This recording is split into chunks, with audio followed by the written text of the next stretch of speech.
삼기류교사주의 일진사주명리학 제1950강 시작하겠습니다. 자, 오늘은 양력으로 2024년 3월 9일이고요. 음력으로는 2024년 1월 29일입니다. 오늘 명식은 갑진년 정묘월 임신일이 되겠고 일진은 임신이 되겠습니다. 자, 사주팔자를 분석함에 있어 제일 중요한 것 일주의 천간, 즉 일간이 가장 중요하다라고 하는 것. 일간과 다음으로 중요한 것은 월주의 지지를 말하죠. 월령이라고 합니다. 월령, 월지라고도 하고요. 원이라고도 이렇게 표현을 하는데 일간과 월령 가장 중요한 글자가 되겠습니다. 오늘 일간 임이라고 하는 천간이 일간이 되겠습니다. 임이라고 하는 천간 10개의 천간 중에서 9번째 천간이 되겠고요. 임이라고 하는 천간 5행으로 구분하게 되면 수가 됩니다. 임수가 되는 것이죠. 자, 목화 토금수라고 하는 것, 목이라고 하는 것은 나무가 되는 것이고, 그 다음에 화라고 하는 것은 불, 토라고 하는 것은 흙, 금이라고 하는 것은 쇠, 그 다음에 수라고 하는 것은 물이죠. 물인데 눈으로 봤을 때는 현상학적으로 물상으로 봤을 때는 물로 보지만은 기운으로 봤을 때는 냉기죠. 냉기, 차가운 한기를 말하는데 좀 오싹하네. 이거는 금의 기운은 숙살 기운을 말하는 것이고 수가 말하는 냉기, 한기라고 하는 것은 유튜브 같은 데 이렇게 보게 되면 사람이 진짜 실질적으로 사는데 어느 정도 온도냐면 영하 72도에서도 사람이 살고 있는 곳이 있습니다. 이렇게 혹한의 차가운 기운을 갖다가 수라고 하고요. 천하를 다 얼게 만들어 버리는 그러한 기운이 바로 수의 기운이다라고 볼 수가 있습니다. 천간으로 수라고 하는 것, 이러한 기운, 임수, 계수가 수가 되는 것인데 계절로 봤을 때 이렇게 냉기, 한기가 강한 계절은 바로 겨울이 되는 것이죠. 천간으로는 임수, 계수가 겨울이라고 보면 지지로는 해월, 자월, 축월이라고 하는 북방이 바로 수가 왕한 수왕절이면서 계절로는 겨울이 된다라고 볼 수가 있습니다. 자, 겨울이라고 하는 것, 수가 왕한 계절, 수라고 하는 것은 색깔로 보면 흑색이 되는 것이고요.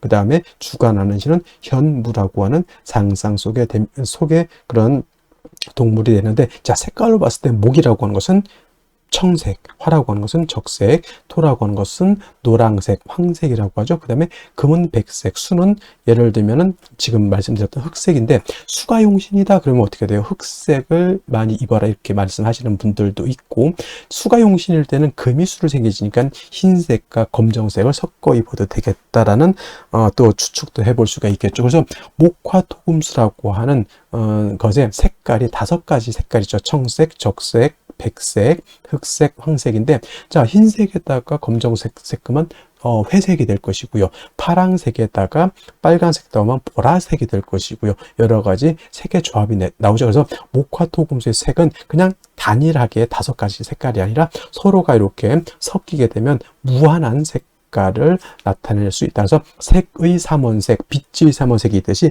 그 3가지 색깔이 어떻게 조화를 이루느냐에 따라서 모든 색깔을 만들어낼 수 있듯이 여러분들 목화토금수 색깔 5가지밖에 없네요 이렇게 생각하시면은 조금 시야가 좀 좁으신 거고요. 목화토금수 색깔을 갖다가 여러 가지 다각도로 활용하시는 것도 하나의 방법이다 이렇게 보시면 좋겠습니다. 또 오상이라고 하는 인의 예지신으로 이렇게 봤을 때 목이라고 하는 것은 인자함, 인을 뜻한다라고 그랬고요. 금이라고 하는 것은 의로움, 의를 뜻한다고 했고, 화는 예절, 빛이 있고 밝음이 있을 때 예절이 돋보인다라고 하는 개념으로서 화는 예절, 토라고 하는 것은 절대 움직이지 않고 믿음, 그죠? 항상 그 자리에 그 상태에서 우리를 포옹해주고 우리를 안아줄 것이라고 하는 그런 믿음이 있는 것이 토가 되는 것이고, 수라고 하는 것은 지혜를 뜻하죠. 물이라고 하는 것은 특정한 형태가 없습니다. 동그란 곳에 넣으면 동그래지고, 그 다음에 네모난 틀에 넣으면 네모래지는 것이 수고요. 수라고 하는 것은 항상 위에서 아래로 흐르게 되어 있고, 물론 전기를 위해서 펌프로서 위로 쏘아 올릴 수는 있지만 결국에는 올라가서 무한대로 올라가지 않죠. 어느 순간 올라가게 되면 밑으로 떨어진다라고 하는 것. 그래서 수라고 하는 것은 순리를 따른다라고 하는 개념으로도 우리가 이해할 수가 있고, 물이라고 하는 것은 밑으로 흐를 때 막아버리면 영원히 막히는 것이 아니라 어느 정도 되게 되면 물이라고 하는 것은 좌회해서 갈 수도 있고 우회해서 갈 수도 있고 막아놓은 것을 넘어서 갈 수도 있다라고 하는 것. 그래서 목화토금수 중에서 가장 큰 힘을 가지고 있는 것은 아마도 물이 아닐까. 물의 힘이라고 하는 것은 엄청납니다. 큰 건물을 갖다가 뒤틀리게 만들 수도 있는 것이고, 그 다음에 물난리, 댐이 한번 폭파돼서 물난리가 나면 진짜 남아날 거 없이 다 그렇게 휩쓸고 내려갈 수도 있고, 그 다음에 금광석을 자를 때 금광석이라고 하는 것이 굉장히 단단하잖아요. 금광석. 이거를 자르는 것이 바로 물로 자른다라고 하는 거. 물 가지고 쇠도 자를 수가 있겠고요. 못 자르는 것이 없다 이렇게 합니다. 그래서 물을 고압으로 틀게 되면은 엄청난 파괴력을 가지고 있는 것이 수라고 하는 것. 그래서 수라고 하는 것이 되게 물르고 그냥 뭐 강도가 없을 것 같지만 물이라고 하는 것은 그만큼 강한 힘을 가지고 있다. 그래서 임수일간들이 왕할 때는 대체적으로 사람이 잔잔해 보인다 하더라도 속에는 엄청난 힘과 파워를 가지고 있는 것이 또 수일간, 특히나 임수일간이 왕할 때는 그러한 특성을 가지고 있다라고 하는 것을 꼭 명심해 두시기 바랍니다. 또 이 수라고 하는 오행을 다시 두 가지로 구분해 볼 수가 있겠죠. 음과 양으로 구분해 볼 수가 있는데, 자, 음과 양으로 구분할 때 음양이라고 하는 것은 서로 대조되고 상대되는 것이지만은 누차에 걸쳐 강조하지만 음은 양이 없으면 존재할 수 없는 것이고요. 양은 또 음이 없으면 존재할 수 없습니다. 음이 여자라고 봤을 때 양은 남자죠. 여자는 남자 없이 존립할 수가 없겠고, 남자 역시 음이 없으면 존립할 수가 없습니다. 착함이 있어야 악함이 있는 것이고요. 악함이 있어야 선함이 돋보이는 것이다. 밤이 있어야 낮이 있는 것이고, 낮이 있어야 밤이 있는 것이다. 이렇게 생각하시면 되겠죠. 그래서 수라고 하는 것은 양수가 있고 음수가 있는데, 오늘 공부하게 되는 임수는 양수가 되는 것이고, 내일 공부하게 되는 음수인 어떤 수가 있습니까? 개수가 있죠. 개수는 같은 수라 하더라도 음의 기운을 가지고 있는 수가 되겠습니다. 그래서 같은 오행수라 하더라도 개수는 음의 기운, 그 다음에 양수는 임수는 양의 기운을 가지고 있는데, 양수는 우리가 물상의 비유를 하게 되면 대해수라고 해서 바다라든가 강호수 같은 것에 우리가 비유를 많이 하죠. 물 중에서 가장 큰 물이 어떤 거예요? 바다죠. 그 다음에 강 또는 뭐 호수 같은 거. 호수, 외국에 있는 호수 중에는 우리나라 한반도 정도의 크기가 되는 호수도 있다고 합니다. 거의 뭐 수평선을 볼 수 있는 호수죠. 그런 경우 우리는 뭐 백운호수 뭐 이런 호수인데 돌 던지면 건너갈 것 같은 정도, 뭐 그 정도는 솔직히 우리 그 비유를 하자면 그 정도는 호수라기보다는 개수에 가깝죠. 개수. 임수라고 하는 개념, 그렇게 방대하고 큰 개념의 물이다라고 봤을 때, 음수인 개수는 작은 물입니다. 우로수라고 하죠. 하늘에서 내리는 비라든가 이슬 같은 개념, 옹달샘 같은 개념으로도 볼 수가 있겠고, 사람이 먹을 수 있는 음용수 같은 개념, 그 다음에 하늘에 치성을 드릴 때 쓰는 정화수 같은 개념, 캐톨릭에서 뭐 할 때 쓰는 성수 같은 개념으로 볼 수가 있습니다. 그래서 개수라고 하는 것은 작고 맑고 깨끗한 물이다라고 봤을 때, 그렇다고 임수가 더럽냐? 그런 건 아니고요.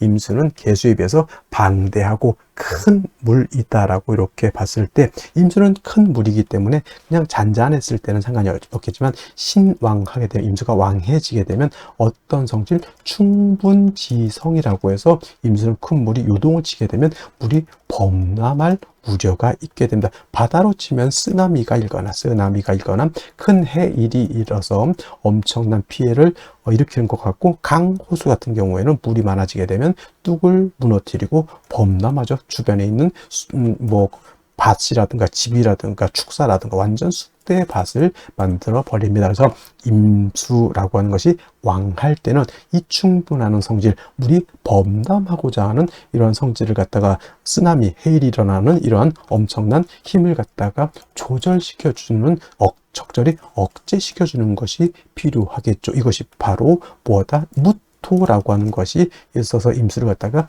제방해야 된다라고 이렇게 설명을 하는 겁니다. 제가 무토, 기토 설명할 때 무토는 어떤 토? 건토라고 했고요. 기토는 습토라고 해서 금을 생할 때, 토생금을 할 때는 습토인 기토라든가 지지로 진토라든가 술토 가지고 금을 생할 수 있지만, 임수라고 하는 큰 대해수를 갖다 제방할 때는 습토인 기토로는 임수를 제방할 수가 없다. 그래서 양토인 무토, 건토인 무토로서 제방해야 되는 것이고, 기토는 작은 습립, 물에 젖은 모래가기 때문에 만약에 임수가 기토를 보게 되면 오히려 기토가 임수를 갖다 탁하게 만든다고 해서 기토 탁 임이라고 임수를 갖다 제방을 해야 되는데 물을 더럽히게 흙탕물을 만들어 버리는 그러한 경우, 예를 들면 한강을 막겠다고 삽자를 가지고 아무리 모래 갖다 뿌려 본들 그 왕한 물에 의해서 모래가 다 쓸려 내려가죠. 물만 더럽혀진다라고 하는 것이 바로 이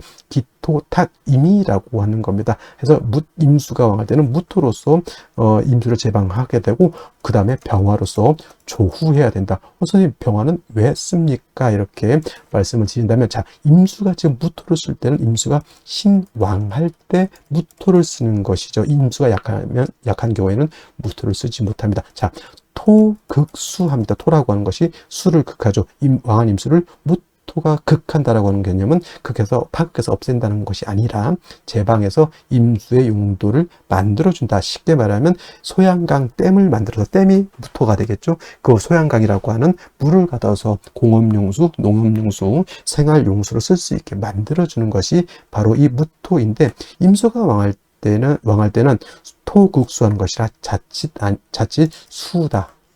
물이 많으면 토가 붕괴되는 그러한 현상이 나타날 수 있기 때문에 임수가 왕할 때 무토를 쓸 때는 반드시 병화로서 무토를 갖다가 화생토하면서 화생토에서 토를 도와줘야 되는 필요성이 있겠고요. 또 한 가지 수는 뭐라고 그랬습니까? 물이지만 기운으로 봤을 때는 냉기, 한기라고 이렇게 말씀을 드렸죠. 물이 많아질수록 임수가 왕해질수록 물이 많아지는 것도 해당이 되겠지만 기온이 영하 10도, 영하 20도, 더 왕해지면 영하 40도, 영하 50도까지 크게 떨어지면 물도 얼고 나무도 얼고 토도 얼고 다 결빙되게 됩니다. 얼면 용도가 없습니다. 그래서 무토로서 왕한 임수를 이렇게 제방할 때는 병화라고 하는 것으로서 토도 도와줘야 되지만 물이 왕해서 냉기가 심해지면 안 되니까 차가운 그런 기운을 갖다가 따뜻하게 조후해주는 용도로서 무토 병화를 같이 써야 된다라고 하는 것이 핵심 포인트가 되겠고요.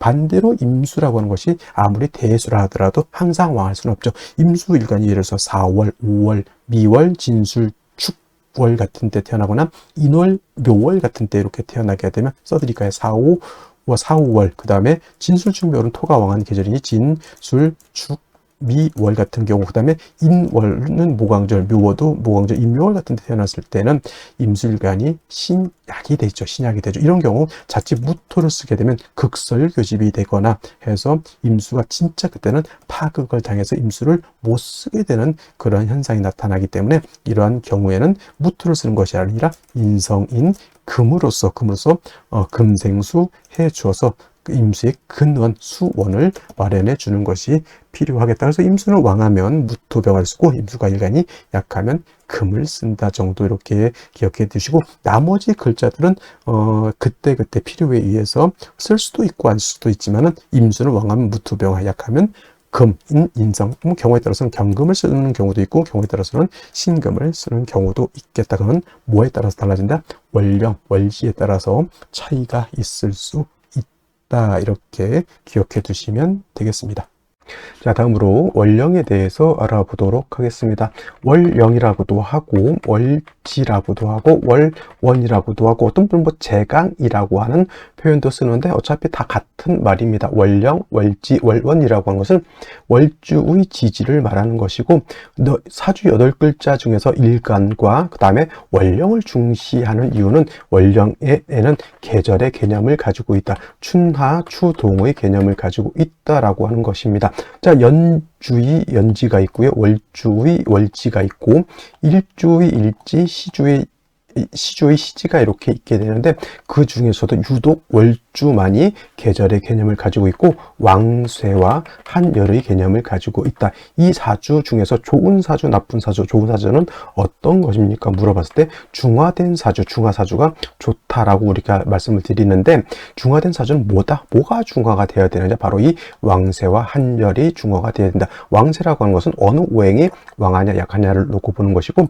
한열이라고 하는 것은 이 사주가 추우냐 더우냐를 놓고 보는 것인데, 왕세라고 하는 한약과 한열이라고 하는 것 모두 중화를 이루어야지만 좋은 사주가 될 수 있다, 이렇게 보게 됩니다. 자, 오늘 월령이라고 하는 것 묘월이 되겠습니다. 묘월.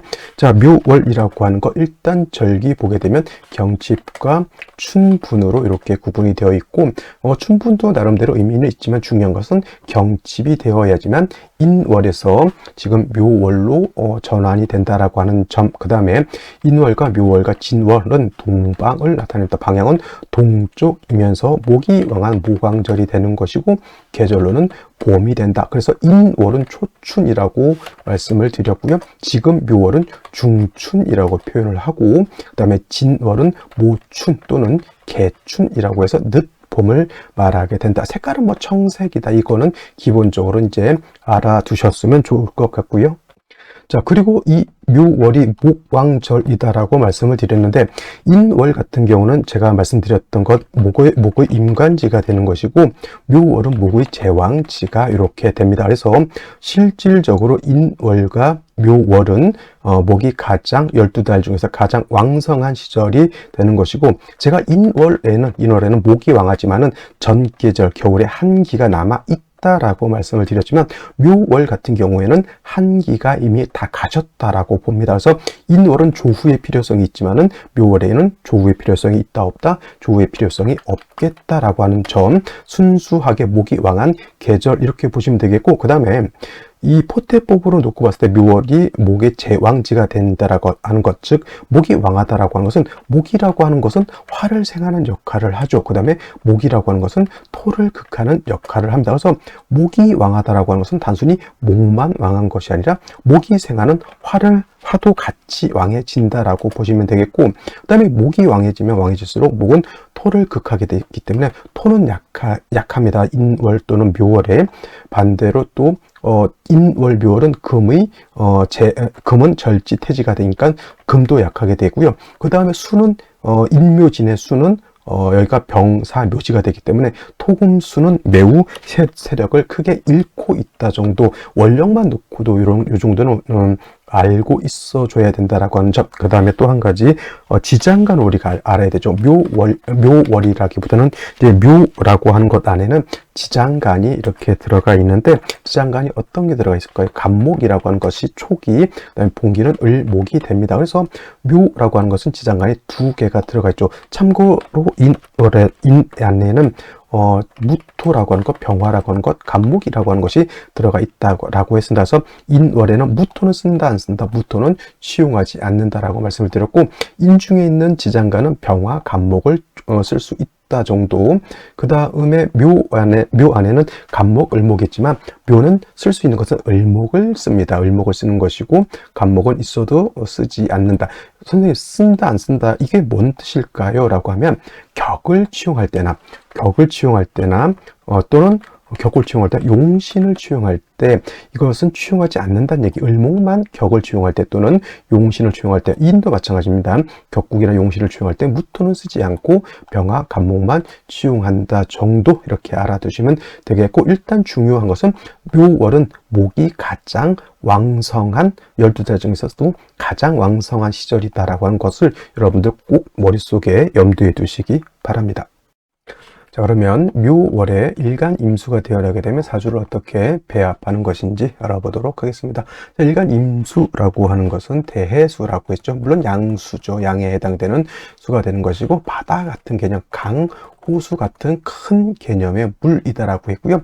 이 큰 물은 왕해지게 되면, 신왕해지게 되면 특징이 뭐가 있다? 충분 지성을 가지고 있다. 물이 범람할 우려가 있기 때문에 임수일간은 왕하면 무토로서 제방하고 병화로서 조후한다. 조후도 하지만 병화가 있으면 무토를 도와주는 것도 된다. 왜냐하면 임수가 왕해서 무토를 쓸 때는 무토가 약하거든요. 이때 재성으로서 무토를 도와주고, 수가 왕하면 한습해지기 때문에 병화는 무토도 생해주는 역할을 하고 한기를 따뜻하게 해주는 역할도 하게 됩니다. 반대로 신금 임수일간이 신약할 수도 있죠. 이때는 아무리 큰 양수인 임수라 하더라도 물이 고갈될 수 있다. 화가 왕한데 임수일간이 약하게 되면 물이 증발돼서 또 약해질 수도 있겠죠. 이런 경우에는 임수의 근원이라고 하죠. 수원을 마련해 주는 것이 필요한데, 이때는 인성인 금이 있어서 임수를 갖다가 생조해 줘야지만 임수가 고갈되지 않을 것이다, 이렇게 볼 수가 있는데, 자, 임수일간이 태어난 월령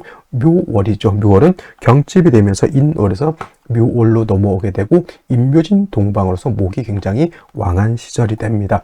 인월은 목의 임간지가 되고 지금 묘월은 목의 제왕지가 되는 것이니 가장 목이 왕할 때가 언제입니까? 바로 지금 이 묘월이 되는 것이다. 그래서 묘월은 목의 제왕지가 돼서 왕하지만 수는 인월에 여기가 사지가 되죠. 죽을 사자 사지.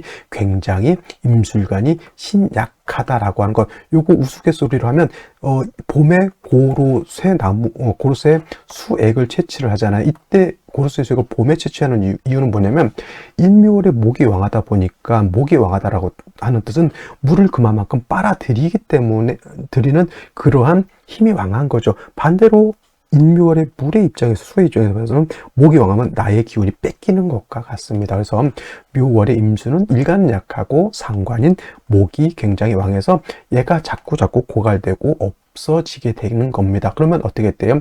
얘는 도와줘야 되고 얘는 억제시켜주는 것이 필요하죠. 그럼 반드시 뭐가 필요합니까? 금이 있어서 신금을 도와주고 그 다음에 목을 갖다 억제시켜주는 것이 필요하겠죠. 경금이 있어도 되고 신금이 있어도 됩니다만, 이제 경금이 있으면 자꾸 경금이 묘중 을목하고 자꾸 정을 주기 때문에 경금이 임수를 생하려고 하는 마음, 그 다음에 목을 제하려고 하는 마음이 떨어진다라고 해서 이걸 갖다가 이제 경금보다는 신금 있는 것이 좋다, 이렇게 보시는 분들도 있지만은 너무 그렇게까지 까다롭게 생각하실 필요는 없겠고요. 경금이든 신금이든 일단은 없는 것보다 있는 것이 낫다, 이렇게 생각하시면 되겠고, 신금이 있게 되면은 임수, 경금도 마찬가지입니다. 금이 있게 되면 임수를 생하고 또 금은 목을 갖다가 억제시켜준다. 목을 억제시켜준다라고 하는 뜻은 뭡니까?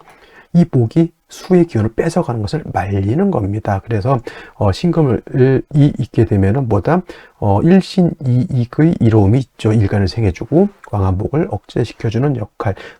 그래서 이제 이 임수 자체가 왕해지는 경우에는 이제 원론적으로 무토를 치용할 수 있게 되는 것이다라고 보시면 되겠습니다. 중요한 것은 묘월에 임수가 태어났다. 인성인 금을 얻는 것이 가장 급선무가 된다. 근데 예를 들면은 금이 아니고 같은 비견 겁재를 얻게 되면은 이것도 물론 이제 임수든 개수든 일간 약하게 되면 내 형제 자매가 나를 도와주는 것과 같지만은 이 비견겁제는 나를 생해주지만 목을 억제시켜주는 것이 아니라 목을 다시 생해주는 역할을 하는 거기 때문에 이렇게 식신상관이 월령일 때는 일간의 특성상 임수는 이렇게 인성 있는 것이 필요합니다. 어저께 설명할 때 경금신금은 약할 때는 비견겁제가 좋다고 하지만, 이렇게 임수는 일간의 특성상 이렇게 식상이 왕할 때는 같은 비견겁제보다는 인성인 금을 얻어서 일간을 생하고 목을 억제시켜주는 것이 필요하다. 그 다음에 일간이 생왕해지게 되면 충분한 성질을 드러날 것이니 이때는 무토를 치용할 수 있는데, 사주가 어떻게 구성되어 있느냐를 면밀히 살펴서 용신을 어떻게 치용하는지를 살펴보는 것이 필요하겠다, 이렇게 정리할 수가 있겠습니다. 자, 다시 오늘의 명식을 살펴보도록 하겠습니다. 일간은 임수일간이 되겠고, 임수일간이 태어난 월령 묘월이 되겠습니다. 자, 격국이라고 하는 것 알아보도록 하겠습니다. 자, 격국이라고 하는 것은 사주가 어떻게 구성되어 있느냐를 놓고 보는 것이고요.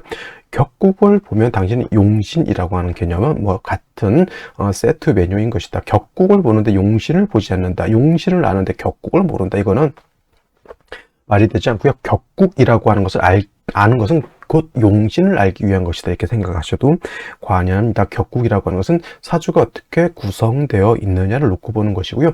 용신이라고 하는 것은 구성된 8글자 중에서 그 사주를 어떻게 하는 것, 중화시킬 수 있는 핵심적인 한 오행, 이렇게 생각하셔도 되고 한 글자, 이렇게 생각하셔도 되겠습니다. 그래서 격국과 용신이라고 하는 것은 사주를 분석하는 하나의 툴이다라고 보시면 되겠습니다. 자, 일간 임수라고 하는 것은 양수가 되겠고요. 월지 있는 묘목이라고 하는 것은 음목이 되죠. 양대 음의 관계가 성립이 됩니다. 대음. 그 다음에 수라고 하는 것은 목을 생하는 역할, 수라고 하는 것은 화를 극하는 역할 두 가지를 하게 되는데, 임수가 묘월에 태어나게 되면 임수가 묘목을 생하는 관계, 수생목의 관계가 성립이 되는 것이죠. 그래서 임수가 묘월에 태어나게 되면 내가 목을 생하는 관계, 아생자, 내가 생한다, 아생자. 이거는 식상이라고 하고요. 참고할 개념으로서는 내가 생하는 것이 아니라 나를 생하는 것이죠. 아생자.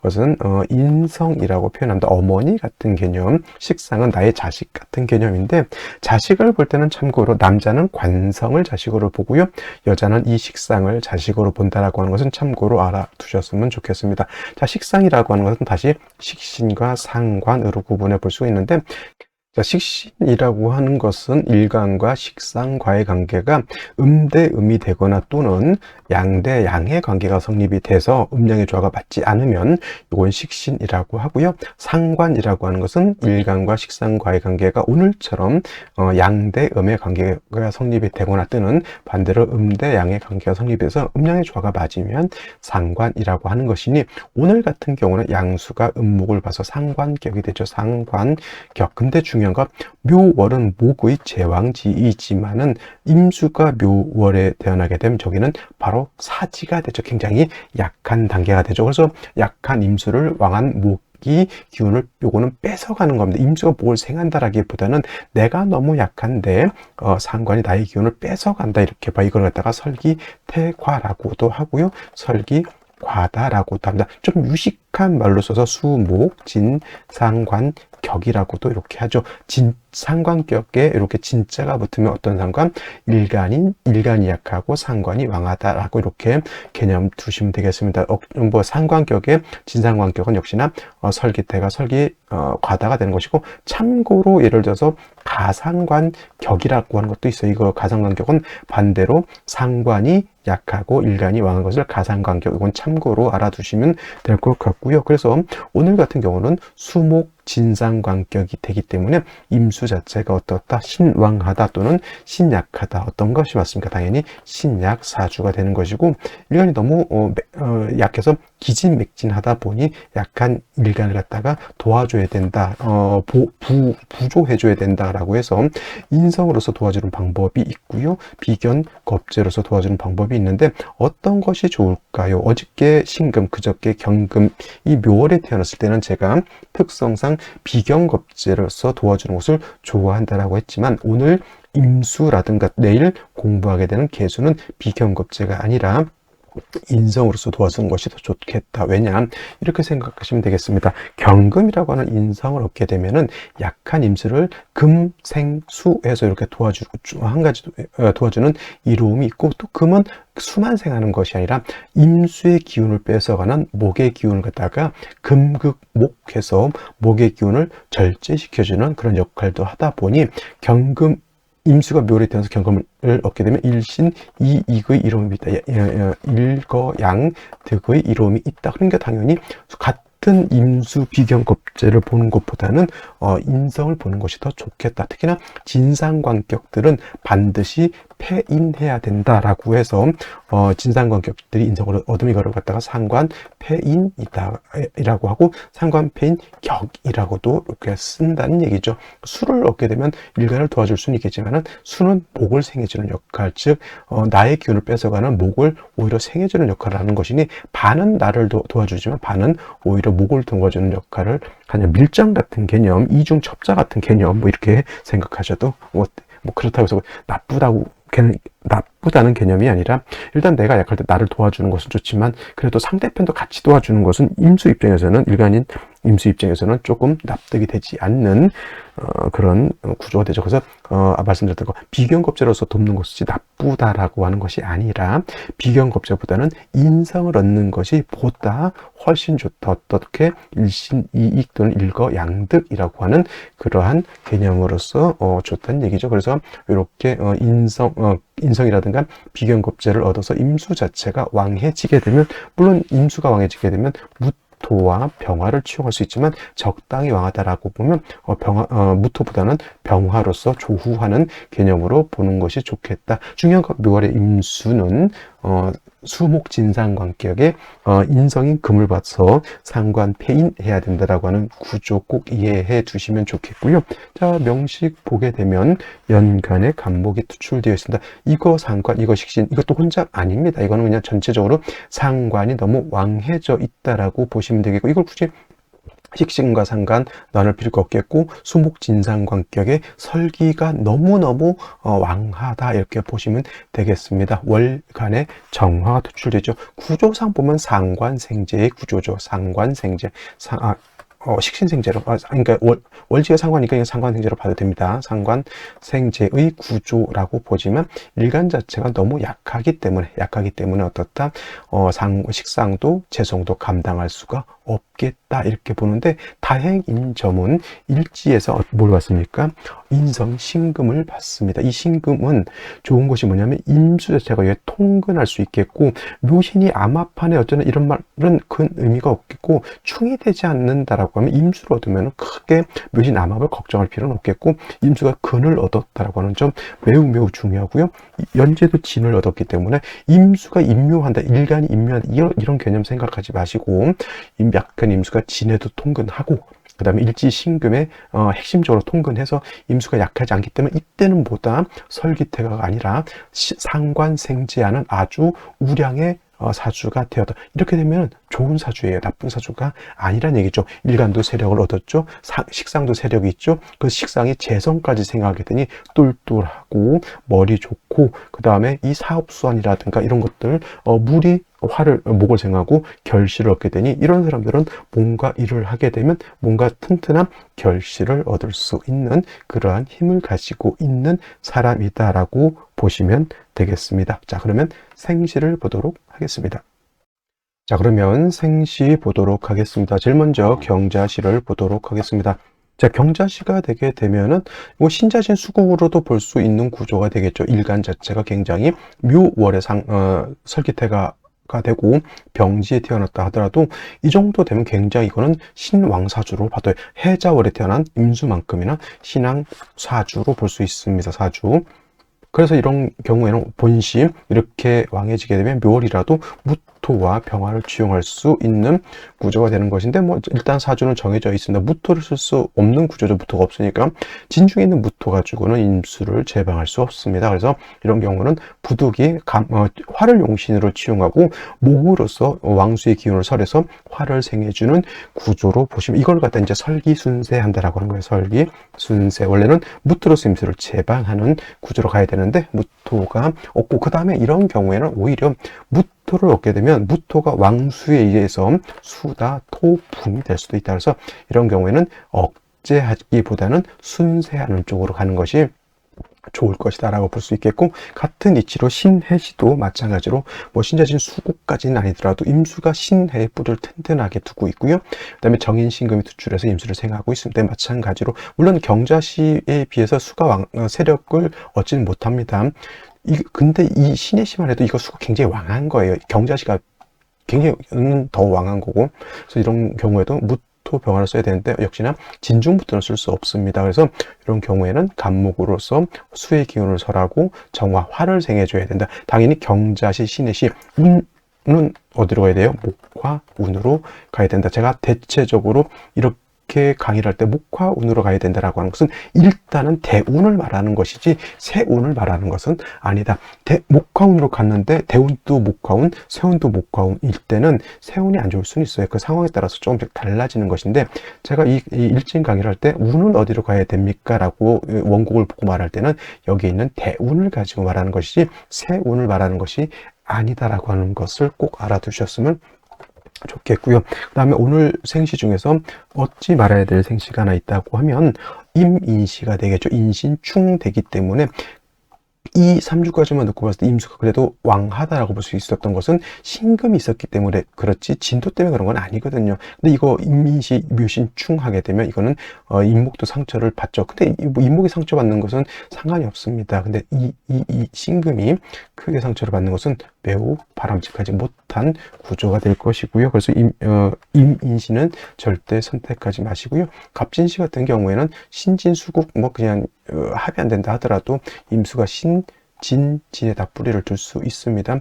간목이 또 투출돼서 정화를 생겨주겠죠. 이것도 마찬가지로 수가 그렇게까지 경자, 신의 시처럼 왕한 건 아니다 하더라도 이것도 마찬가지로 목화 운으로 가는 것이 좋을 것이다 라고 볼 수 있습니다.